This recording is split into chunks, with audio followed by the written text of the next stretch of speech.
پڑھی گئی ہے وہ سورہ قمر ہے. سورہ قمر میں، یہ سورہ قمر بھی مکی صورت ہے. اس میں 50 پر 5 آیتیں اور 3 رکوع ہیں. اور اس سورت کو سورہ قمر کیوں کہتے ہیں کہ قمر عربی لفظ ہے، اس کا اردو ترجمہ چاند ہے. چاند کو عربی میں قمر کہتے ہیں. تو جب کفار و مشرکین نے اللہ کے نبی سے کہا تھا کہ اگر واقعتاً تم سچے نبی ہیں تو کوئی معجزہ دکھاؤ، تو اللہ کے نبی صلی اللہ علیہ وسلم نے چاند کی طرف اشارہ کیا تو چاند 2 ٹکڑے ہو کر ایک ادھر آ گیا، ایک ادھر چلا گیا. تو اس چاند کا یہاں اس معجزے کا اس صورت میں تذکرہ ہے، تو اس لیے اس صورت کا نام سورہ قمر رکھا گیا ہے. اور یہ صورت مکی صورت ہے.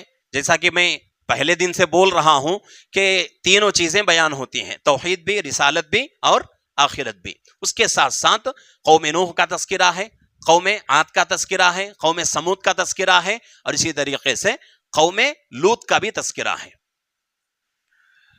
اور اس کے ساتھ ساتھ فرعون کا اور اس کے قوم کا بھی اس صورت میں تذکرہ ہے. اور اس کے ساتھ ساتھ اللہ رب العزت اس سورت مبارکہ میں ایک آیت کو 4 بار لا رہے ہیں. وَلَقَدْ يَسَّرْنَا الْقُرْآنَ لِلذِّكْرِ فَهَلْ مِن مُدَّكِرٍ.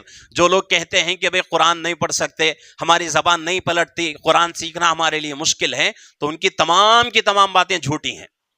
اللہ خود بول رہے ہیں قرآن میں وَلَقَدْ يَسَّرْنَا الْقُرْآنَ لِلذِّكْرِ فَهَلْ مِن مُدَّكِرٍ، کہ قرآن کو ہم نے پڑھنے کے لیے، سمجھنے کے لیے، نصیحت حاصل کرنے کے لیے لوگوں کے لیے آسان کر دیا ہے.